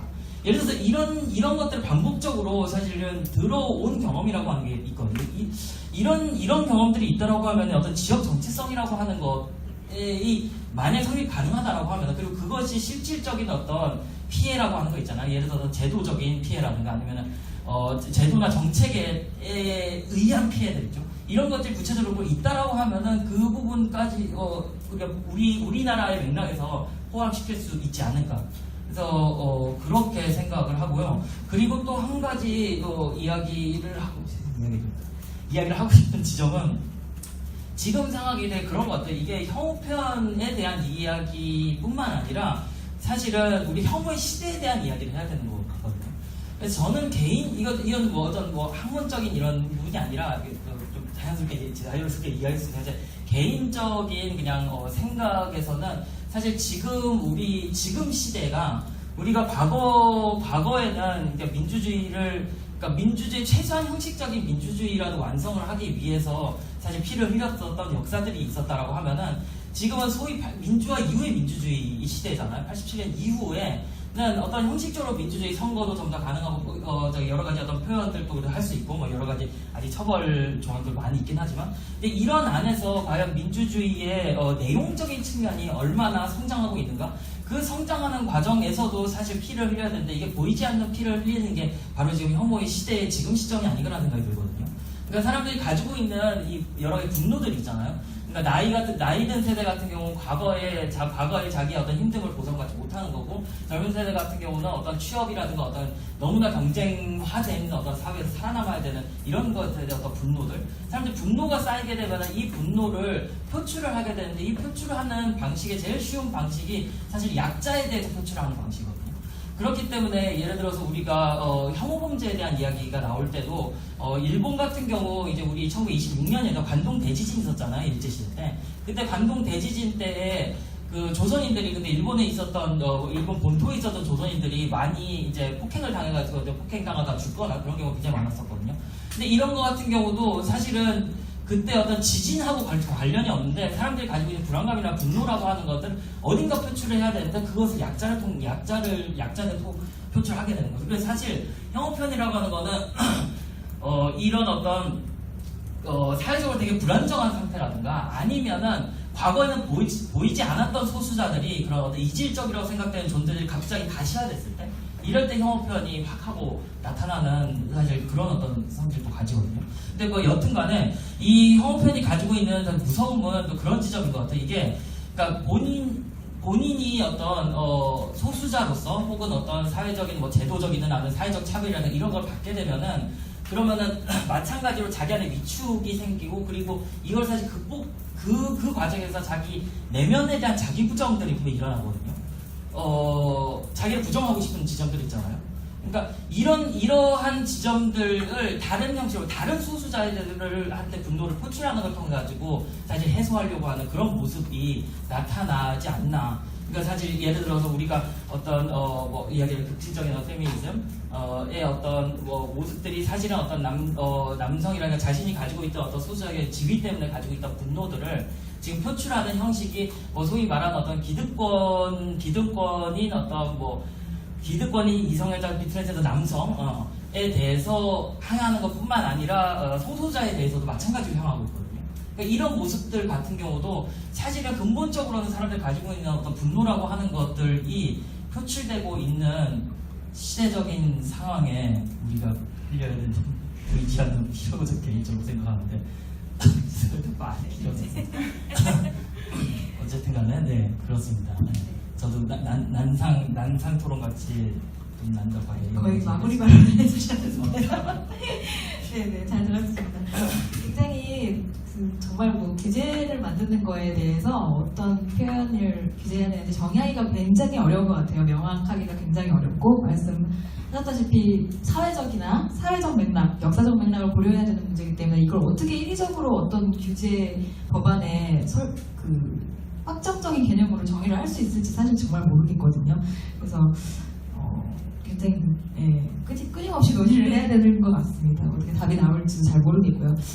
지금 거의 끝날 때가 거의 다 돼서 플로어에서 좀 얘기를 좀 많이 듣고 싶은데 혹시 아무거나 지금 나온 논의 중에서 더 말씀을 하시고 싶은 게 있거나 어떻게 더 질문을 하실 게 있으시면은 여쭤봐 주시면. 네, 진짜 앞에 어떤 세션들을 봐도 다른 남성토론 정말 잘 많이 배우면서 했고요.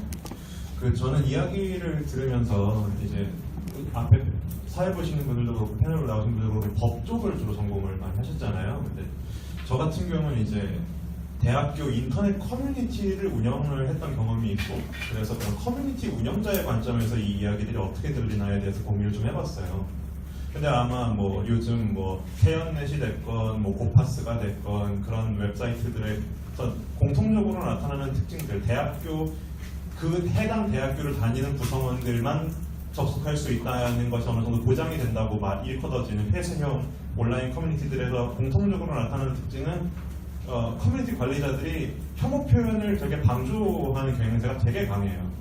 그리고 오히려 커뮤니티 관리자가 함부로 삭제라도 했다가는 커뮤니티 이용자들이 아니 이걸 왜 규제하냐, 너도 PC충이냐 이런 식으로 규제를 한 운영 당사자에 대한 비난을 일삼기도 하고, 심지어 어떤 경우에는 어떤 뭐 서강대학교라고 말씀을 안 드리겠습니다. 어떤 대학교에서는 해당 대학교에서 어떤 젠더 차별 논란이 있어서 어떤 강연 연사로 모시지 않기로 결정이 되었던 분을 커뮤니티 운영자가 직접 연사로 모셔서 하는 식으로 어떤 뭔가 혐오 발언과 혐오 표현이 오히려 확대 재생산될 수 있는 기제를 각각의 온라인 커뮤니티들의 운영자들이 그리고 거기에 참여하는 이용자들이 좀 더 주체적으로 확산해 나가고 있다는 생각이 들어요.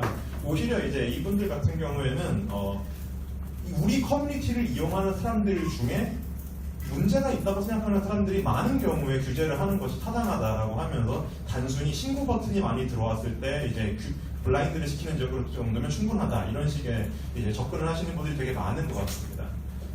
가면 갈수록 이제 인터넷에서의 활동 양태가 어떤 누구나 볼 수 있는 특정 대형 온라인 커뮤니티의 세부 주제별 게시판 중심적으로 돌아가던 것을 벗어나서 되게 폐쇄적이고 비밀적인 어떤 차라리 다음 카페 같은 경우에 가입이라도 할 수 있었죠. 그런 것도 아닌 어떤 특정 소그룹 기반의 어떤 게시판들이나 아니면은 심지어는 뭐 온라인 카톡방 같은 거에 이르기까지 인터넷상에서의 커뮤니케이션이라고 하는 것의 발생 양태 자체가 달라지다 보니까 우리가 과연 이 자리에서 이야기하고 있는 이런 혐오 발언과 혐오 표현에 대한 담론들이 1020 인터넷 세대에게는 어떤 식으로 전달이 될 수가 있을 것이며 어떤 식으로 그들의 새롭게 태어난 그 세대의 인터넷 공론장 관리자들이 이 공론장에 대한 이런 논의들을 어떻게 받아서 이어갈 수 있을 것인가, 혹시 이미 단절이 되고 있는 것은 아닌가 하는 좀 우려가 되는 게 사실이에요. 그래서 혹시 이런 지점에 대해서 좀 고민해 보신 게 있다면은 경험을 공유해 주시면 좀 좋을 것 같습니다.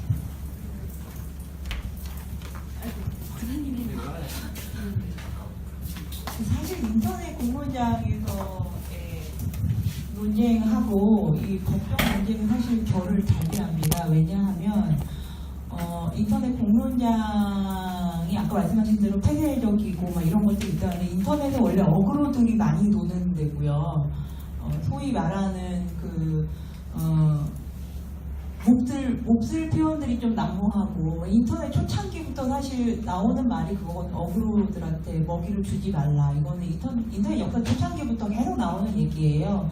그럼 그런 사람들을 과연 표현을 막아서 인터넷 역사에서 해결해왔냐, 그렇게 정리하지는 않은 것으로 그 역사가 보여주고 있고, 사실은 그 어나니머스 같은 경우에 이제 해킹으로 좀 유명하지만은 사실은 그 인터넷에서의 굉장히 중요한 운동들을 굉장히 많이 했던 그룹인데, 어나니머스 같은 경우에는 저희가 그것을 찾아보면 4chan이라고 아무 말 대잔치 않은 또 미국 사이트, 일베 같은 사이트가 있어요. 근데 어나니머스의 뿌리는 4chan이다라는 그런 가브리엘라가 썼던 책도 있습니다. 그래서 인터넷에서의 공론장에서는 사실 룰을 거기 참여하는 사람들이 결정한다라는 것이, 물론 지금 많이 바뀌었지만은 역사적으로 원래 그런 원칙으로 진행이 되어 왔고, 사실 거기 참여한 사람들이 토론과 논쟁과 만들어진 룰을 통해서 그거를 결정을 해야 되는데, 그걸 하지 못한다면 참으로 안타깝고, 이거를 국가가 직접 손을 넣어서 또 해결하는 건 또 저는 아니라고 생각하거든요. 그렇게 되면 사실 근본적으로 원칙이 다 뭉개지는 상황이 되기 때문에 그 이슈는 좀 더 우리 사회가 강건해지고, 며칠 전에 제가 말씀드렸던 그 미시적 민주주의에 대한 칼럼에서 언급된 것처럼 사회의 각각의 커뮤니티들이 좀 더 민주주의를 좀 발전시키는 방향으로 이렇게 가는 것이 답인 것 같아요. 아까 이승현 박사님께서도 말씀하셨다시피 우리가 굉장히 큰 틀에서의 형식적 민주주의는 경험을 했지만, 정권 교체를 한다든지 투표를 한다든지 이런 건 경험했지만, 우리 사회에서 지금 토론도 하지만 우리 둘밖에 안 하잖아요. 지금 참여하셨지만 누구나 다 손을 들고 이런 어떤 사회적 커뮤니티라든지 내가 속해 있는 어떤 공동체에 본인들의 어떤 의사를 표현할 수 있는 그런 게 정말 실질적인 의미의 작은 문제라도 하나씩 해결하는 그런 것들이 좀 발전돼야지, 안 그러면은 계속 그런 어그로들하고 나쁜 것만 남게 되고, 그런 것들의 어떤 좋은 가치들은 다 사라져버리는 그런 게 조금 문제가 있을 것 같습니다. 근본적으로 저는 이승현 박사님 아까 말씀하셨던 것처럼 각각의 미시적 민주주의가 발전하고 좀 더 사람들의 민주주의에 대한 신념과 프랙티스가 좀 발전을 하면은 그런 문제들이 근본적으로 좀 해결되지 않을까 생각합니다.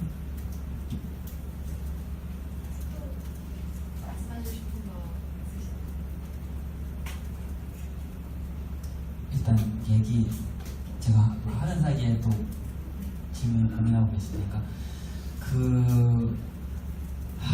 그렇죠. 이게 되게 폐쇄 그런 것들, 이게 특히 이제 전 그냥 개인적으로 주변에서 보면은 카톡을 통해 가지고 특히 이제 60대 이상 분들이 굉장히 열렬하게 그 안에서 여러 가지 어떤 정보를 주고받고 그런 지점들, 그러니까 폐쇄적으로 가고 있다라는 거는 저도 그냥 체감상으로는 저도 그런 느낌이 들거든요. 근데 사실 이제 이런 지점에서 우리가 여러 가지 앞서서 이야기했던 이제 여러 가지 사실 캠페인이 있어야 되니까 국가가 개입해야 되는 지점이, 그러니까 우리가 어떤 저는 이제 법적인 규제를 하는 거, 예를 들어서 형사 규제를 하는 것도 혐오 표현에 대한 형사 규제를 하는 법률을 만들면은 저는 개인적으로 이제 헌법 전공이니까 위헌은 아니라고 생각을 하거든요. 혹은 최소한 한정합법을 받을 수 있다고 생각을 하거든요. 근데 이제 그렇다고 해서 그게 최선책은 아닌 거고, 규제를 둔다라고 하더라도 최소한 규제를 두기 위한 전제 조건이 필요한데, 선결 조건이 필요한데, 근데 이 선결 조건은 또 반드시 우리가 해야 되는 겁니다. 그러니까 이 선결 조건이라고 하는 게 결국은 되게 원론적인 이야기지만 결국은 사람들의 인식 전환인 거, 그러니까 시민 교육이고 인식 전환이고, 사실 그렇기 때문에 굉장히 좋은 방법 중에 하나는 솔직히 초중고등학교에서 이미 차별에 대한 이야기를 시작하면 되는 거예요. 솔직히 말해서 예를 들면은 근본적으로 이걸 변화시킬 수 있는 방법 중에 하나는. 근데 그런 원론적이긴 하지만 사실은 그렇게 여러 가지 캠페인을 하다가 인식 교육을 한다거나라고 하는 게 결국은 사실은 해결 방법인 거고, 여기서 국가가 개입을 해야 되는 지점, 그러니까 그런 것들이 있어야지. 예를 들어서 형사 규제를 한다고 하더라도 그게 유명무실화되지 않는 거고, 형사 규제를 안 한다고 하더라도 이건 반드시 필요한 거고.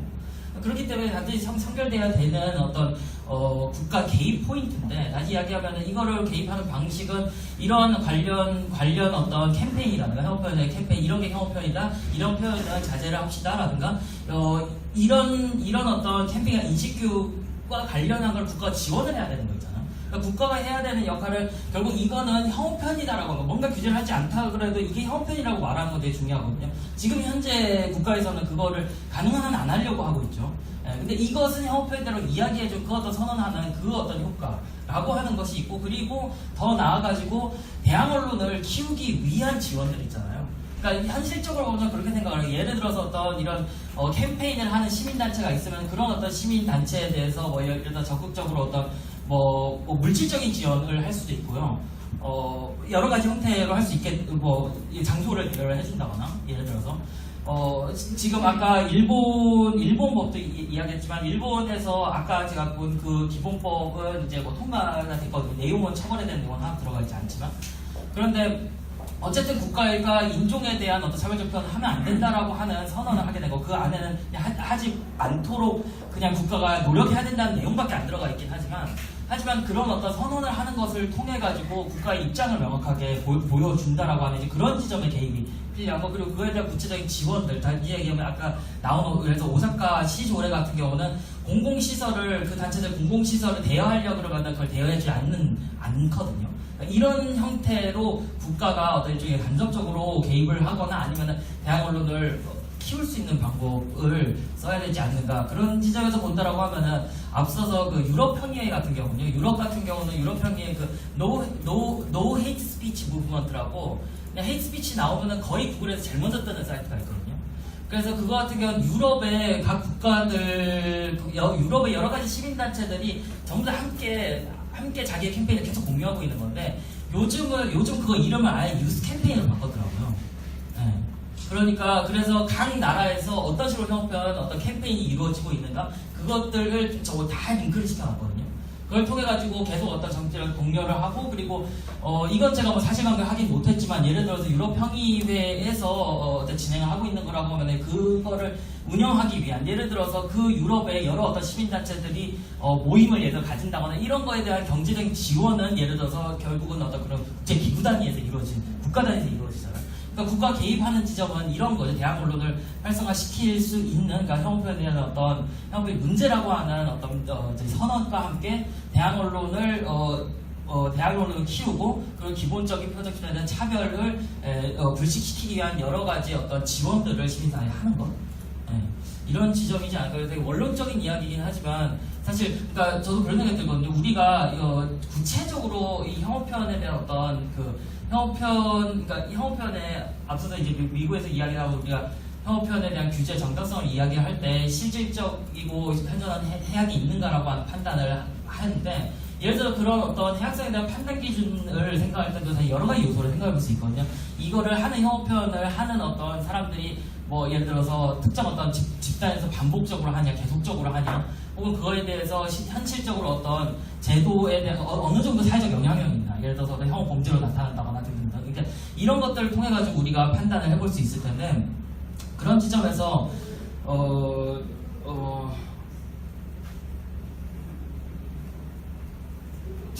이야기를 하려고 하는데 까먹었어요. 그래서 저는 오늘 왜 이런지 모르겠어요.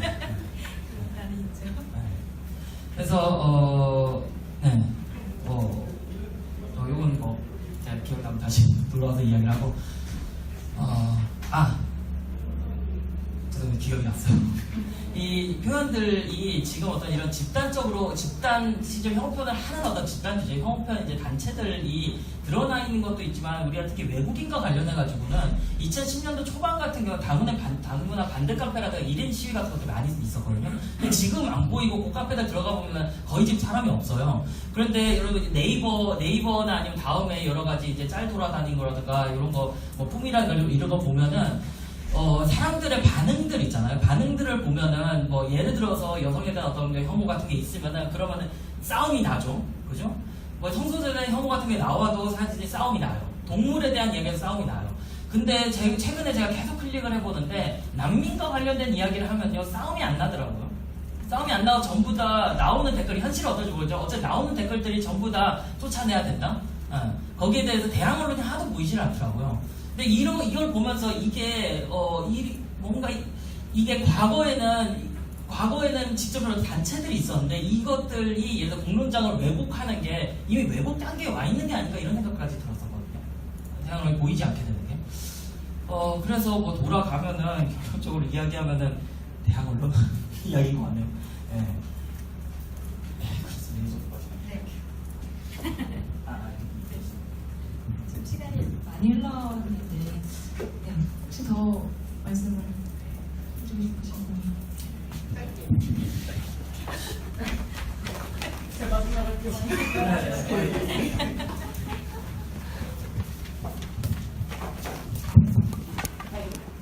네, 말씀 너무 잘 들었고요. 사실 뭐 제가 인권 운동하는 분들을 대표할 수는 없지만 일단 제가 2002권 영화제에서 인권 운동을 한 4년, 5년 정도 하고 있는데 그러면서 늘상 저희끼리 이런 혐오와 이제 차별에 대한 주제를 이야기할 때마다 이제 규제에 대한 얘기를 해보기도 하는데 사실 혐오 표현에 대한 규제는 일단 표현의 자유를 억압하는 이것도 기본권에 해당하고 그리고 성소수자라거나 뭐 난민이라거나 여성이라거나를 혐오하는 표현을 하는 것은 그 사람의 인격권을 침해하는 이것 또한 기본권의 침해인데 그럼 이 두 기본권이 충돌을 할 때 우리는 이 두 기본권에 우선순위를 둬야 하느냐 무엇이 더 중요한가를 고려해서 규제를 해야 하느냐 하는 고민이 일단은 제일 크거든요 사실. 그래서 그러면 인권들의 선우를 구별해야 하느냐가 첫 번째 이제 저희의 고민 지점이고 그리고 두 번째는 이걸 법 싸움으로 가져가면 사실 법적인 한계는 굉장히 명확하다라고 생각을 하거든요. 성폭력 관련 특별법도 마찬가지였는데 어디까지는 성폭력, 어디까지는 성추행, 야 그건 성추행이야. 그러니까 거기까지 하지 말았어야지. 여기까지만 하지 그랬어. 라고 하는 거. 지금 한창 이제 미투 운동이 이제 붐을 일으키면서 막 얘기가 나오고 있는데 야 법적으로 그거는 성추행이라고 하긴 좀 뭐하지 라고 하는 반응들이 나오는 것. 그러니까 이런 식으로 법으로 무언가를 정하기 시작하면 그것만 안 하면 된다는 한계가 사실은 굉장히 명확하거든요. 그래서 그것 때문에 이걸 과연 법적 규제책을 만드는 것에 집중하는 것이 과연 올바른 접근 방식일까라는 고민이 있고 그래서 마지막으로 항상 저희가 보면 차별금지법을 어떻게 하면 더 널리 알릴 수 있을까. 왜냐하면 차별금지법을 제정하는 것이 일단 그러니까 자신이 선택할 수 없는 것들에 의한 차별을 금지하는 것이잖아요. 나이, 성별, 종교, 인종, 태어나는 지역 자신이 선택할 수 없는 것들에 의한 차별을 금지하는 것. 그래서 그것을 제정하면서 제정의 과정에 있어서의 교육 효과까지 가져오는 이런 식의 논의 구조를 우리가 이제 어떻게 하면 가져갈 수 있을까에 대한 고민이 있어서 근데 사실 그건 저도 아직 답이 안 나오는 문제라 혹시 이런 문제를 좀 같이 고민할 수 있는 자리가 있었으면 좋겠습니다. 좋은 말씀 감사드립니다. 지금 거의 시간이 다 돼서 마무리를 해야 될 것 같은데 제 의견을 간단하게 말씀드릴게요. 저는 이제 혐오 표현 규제에 대해서 굉장히 조심스러워야 한다는 입장인데 오늘 많이 이제 규제를 하거나 아니면 혐오 표현을 해야 인격권 침해에 대해서 많이 말씀을 해주셨고 하나 제가 최근에 봤던 동영상이 있었는데 거기에 나왔던 문구들이 좀 시사하는 바가 있는 것 같아요. 혐오 표현 물론 옳지 않은 표현이지만 혐오 표현이 가지는 사회적 효용도 사실 저는 있다고 생각해요. 왜냐하면 말씀하셨다시피 그건 인간의 어떻게 보면 저변에 있는 더러운 심리잖아요. 그러니까 이 심리가 있다는 건 사실 어떻게 보면 막을 수가 없는 일일지도 모르고 1배를 폐쇄한다고 1배 유저들이 거기서만 노는 게 아니기 때문에 그런 유도들이 사라지는 것도 아니고 그래서 어떤 이런 표현들을 일방적으로 막는 것보다는 일방적으로 막는 경우에는 이러한 위험한 생각들이 우리 사회에 도사리고 있다는 것을 우리가 간과하게 만든다. 그래서 우리의 그런 사회적인 논의나 어떤 그런 걸 성숙하게 하지 못하게 하고 그걸 우리가 대응할 기회를 상실하게 만들 수도 있다. 또 어떻게 보면은 그런 정치인들의 회원 표현을 많이 해가지고 이번에 문제가 많이 됐었잖아요. 근데 이제 그런 정치인들이 그런 표현을 하면은 사회적인 영향력이 너무 커진다라는 의견도 있었지만 제 생각으로는 어떻게 보면 그 정치인들이 어떤 놈이 쓰레기인지를 아는 것도 사실 유권자의 권리일지도 모른다는 생각이 들거든요. 그래서 어떻게 보면은 혐오 표현 규제해야 되는 혐오 표현도 물론 있다고 생각하지만 그런 혐오 표현을 통해서 서로 사회적인 토론을 통해서 오히려 혐오자들을 위축시킬 수 있는 기회가 있지도 않을까 이런 생각을 저는 또 해봤습니다. 네, 다른 분들 마무리 발언 또 해주실 거 있으면 해주시고 이제 마칠까요? 아까도 말씀드렸지만 심리학적 혐오와 여기에서 규제론에서 언급되는 증오 표현은 좀 구분해서 정리를 해야 되고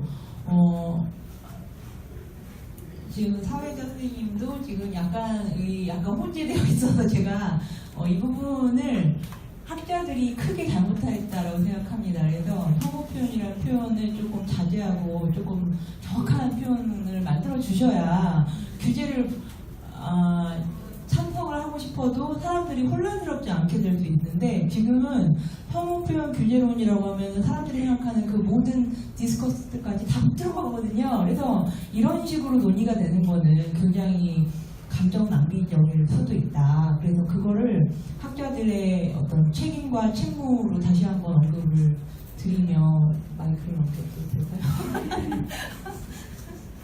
사실 우리가 사실 용어라고 하는데도 그 안에 용어 안에 되게 다양한 경험이라든가 아니면 인식들이 전부 다 녹아 들어가 있잖아요. 사실 그런 지점에서 용어를 변화시키는 것도 예를 들어 혐오 표현의 대응 중에 하나가 될 수 있거든요. 그러니까 예를 들어서 우리가 퀴어라고 하는 단어가 이상하다라고 하는 단어인데 그것을 어떤 긍정화 작업 안에서 사용함으로 인해 가지고 혐오 표현이 아닐 수 있는 단어로 바꿔나가잖아요. 사실 그렇기 때문에 그런 지점에서 용어라고 하는 것들을 우리가 다시 생각하면 굉장히 중요하긴 해요. 근데 그런 지점에서 이런 어떤 용어를 변화해 나가는, 그러니까 용어가 변하는 게 중요한 게 아니라 사실 변화하기 위한 그 과정이 중요한 거잖아요. 이런 과정을 이끌 수 있는 것은 꼭 학자가 아니라 시민사회와 그리고 실물을 끼친 변호사분이 포함된다고 생각을 하는데 사실 모든 어떤 시민사회 주체들이 필요한 지점들이죠.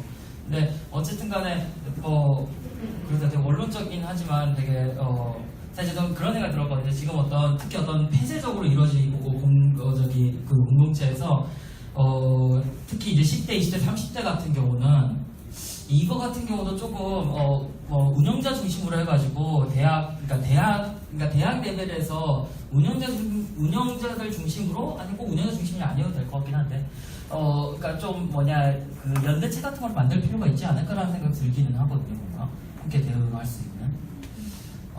왜냐 그런 폐쇄적인 상태라고 하면은 일단 드러나기 힘들게 되거든요. 그러니까 현상을 드러내기 가시화시키기가 어려워지기 때문에 현상을 드러내기 위해서는 사실 그 상황들을 알고 있는 각각의 커뮤니티 운영자들이 모여가지고 현상 파악을 하고 그거에 대한 그러니까 대사회적으로 어떤 문제 제기를 하는 사실 작업들이 필요하죠. 이런 것도 전부 다 더해가지고 혐오에 대한 사실 필요한 대응들인데 그리고 여기서 이제 국가가 해야 되는 건 그런 걸 만들어서 국가 지원을 해줘야 되는 거죠.